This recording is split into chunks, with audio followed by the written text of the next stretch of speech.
Hello everyone, welcome to my channel twins mama. मैं हूं मधु और आज आपसे बात करने वाली हूं कि क्यों ऐसा माना जाता है according to medical experts and research कि 3 से 4 साल का एज गैप सही होता है बिटवीन टू किड्स। तो समझते हैं कुछ सिनेरियोज के हिसाब से।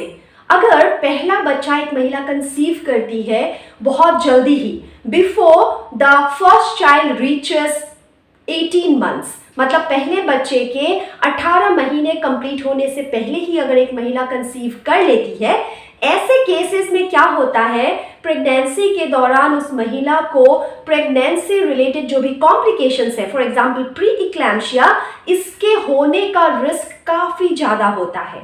अगर आप बच्चे के पॉइंट ऑफ व्यू से देखें तो बच्चे के लिए भी ये अच्छा नहीं होता, क्योंकि ऐसे बच्चों में देखा जाता है कि लो बर्थ वेट या फिर pre term birth, NICU stay का रिस्क बहुत ज़्यादा बढ़ जाता है। और मैंने आपको ऑलरेडी अपने प्रीवियस वीडियोस में बताए हुए हैं कि प्री टर्म बर्थ एक अपने आप में बहुत बड़ा कॉम्प्लिकेशन है, क्योंकि आगे जाकर ये और तरह तरह के कॉम्प्लिकेशन उस बच्चे के लिए पैदा कर सकता है in the near and far future. तो माँ और बच्चे दोनों के पर्सपेक्टिव से सोचकर ये कहा जा सकता है कि 18 महीने जब तक आपके पहले बेबी का ना हो तब तक तो आपको कंसीव करने का सोचना ही नहीं चाहिए। उसके आगे आप सोच सकती है, बेहतर होगा अगर 2 साल आपका बच्चा कंप्लीट कर ले, उसके आगे आप दूसरा बेबी प्लान करें, सो दैट दोनों के बीच मिनिमम 3 इयर्स का एक गैप रहे।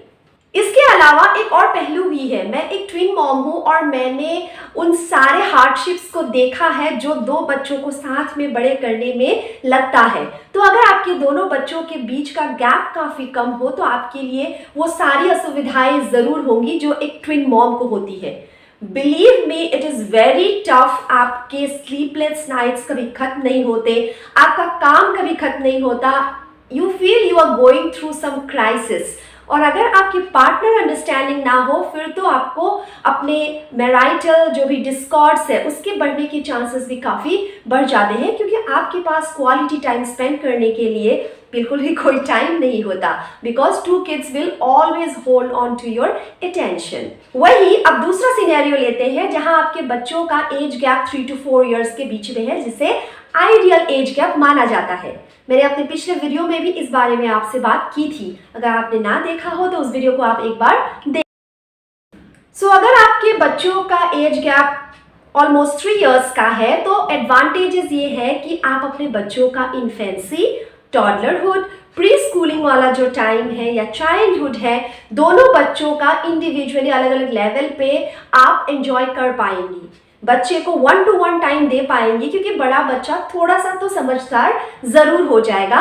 और एक दूसरा एडवांटेज ये है कि आप अभी सब कुछ नहीं भूली होंगी, मतलब the process of child bearing and rearing वो अभी फ्रेश होगा आपके दिमाग में। तो चाहे डायपर चेंजिंग हो या फिर बेबी को फर्स्ट टाइम सॉलिड्स इंट्रोड्यूस करवाना हो, वो सारी बातें आपको फिर से समझने की, सीखने की ज़रूरत नहीं पड़ेगी। And believe me, this is quite a big task. एक और बात है कि 3 साल के गैप में दोनों बच्चों का कुछ कॉमन इंटरेस्ट जरूर रहेगा, मतलब बड़ा बच्चा इतना ज़्यादा भी बड़ा नहीं हुआ होगा तो उनको आप कुछ कॉमन इंटरेस्ट की चीज़ों में एब्जॉर्ब करवा के रख सकते हैं। और देखा जाता है अक्सर कि 3 साल का एज गैप हो तो भी बड़ा बच्चा अक्सर मैच्योर हो जाता है, अगर हम अच्छी तरीके से सिचुएशन को हैंडल करें एज पेरेंट्स। एक और एडवांटेज ये है, फिनेंशियल एडवांटेज, कि आप अपने पिछले बेबी का, पहले बेबी का आई मीन कार सीट हो जाए या फिर पॉटी सीट हो जाए, स्ट्रॉलर हो जाए, ये सब कुछ अपने सेकेंड बेबी के लिए भी यूज़ कर सकती है, क्योंकि अभी ज़्यादा टाइम नहीं गुजरा है और चीज़ें ऑलमोस्ट सही ही होंगी, जिनमें हम बहुत ज़्यादा इन्वेस्ट करते हैं वो सारी चीज़ें। तो देखिए, आपके कुछ पैसे भी बच जाते हैं सारे प्रोसेस में। अब बात करते हैं तीसरे सिनेरियो की, जहां पे दोनों बच्चों का एज गैप 5 साल है या फिर उससे ज्यादा है। मेडिकल एक्सपर्ट्स के अकॉर्डिंग आपको इतना ज्यादा गैप नहीं रखना चाहिए। पहला डिसएडवांटेज ये है कि अगर आप ऐसी महिला है जिन्होंने पहला बच्चा 30s या 30 प्लस में जन्म दिया है, तो ऐसे केसेस में सेकेंड प्रेगनेंसी को इतना देर तक टालना सही नहीं होता। इससे आपको प्रेगनेंसी रिलेटेड जो कॉम्प्लिकेशंस हैं उनके बढ़ने के चांसेस रहते हैं और in the first place conceive करने में ही शायद आपको कुछ असुविधाएं आए।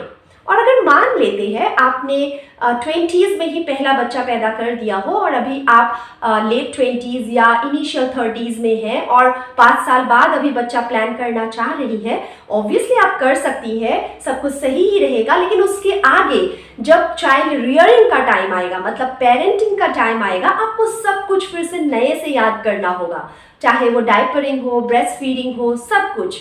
और जैसा मैंने पिछले एग्जाम्पल में कहा था, यहाँ पे आप कार सीट हो जाए, स्ट्रॉलर, बेबी पॉटी सीट, ये सबको फिर से इस्तेमाल नहीं कर सकती क्योंकि शायद ये अभी बहुत पुराना हो गया हो, आपने कहीं और रख दिया हो, टूट फूट गया हो, आपको याद भी नहीं होगा कहाँ है।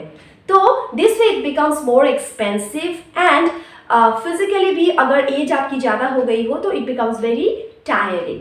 और इसके अलावा दोनों बच्चों का कुछ भी कॉमन इंटरेस्ट नहीं होगा, मतलब पहला बच्चा काफ़ी बड़ा हो चुका होगा, वो स्कूल जा रहा होगा और उसके साथ आप एक इन्फेंट को या टॉडलर को लेकर उसके स्कूल के फंक्शंस में जाए, उसके ट्यूशन्स क्लासेस या फिर उसके गेम्स, इन सब में उसको लेकर भागा दौड़ी करें, इसमें आपको काफ़ी कठिनाई आने वाली है।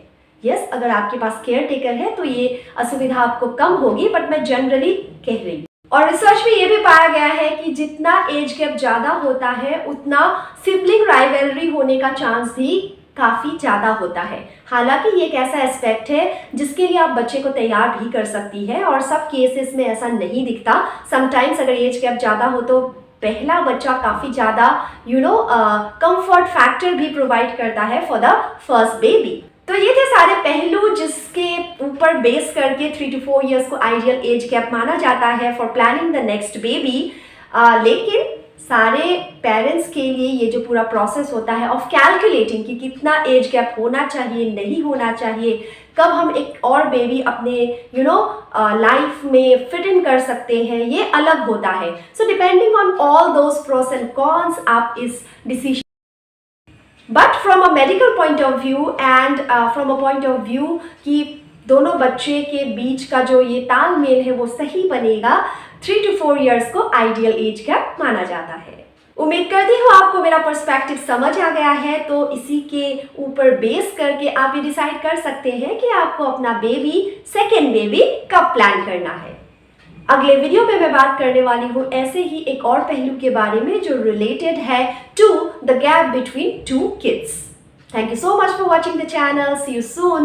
टिल देन मेरे चैनल के कंटेंट को आप चेक कीजिए, प्रेगनेंसी और पेरेंटिंग रिलेटेड बहुत सारे टॉपिक्स पे मैंने डिस्कशन किया हुआ है। और अगर आपको कंटेंट अच्छा लगे तो काइंडली चैनल को सब्सक्राइब करें और अपने फ्रेंड्स एंड फैमिली में शेयर भी ज़रूर करें। Thank you so much, see you soon.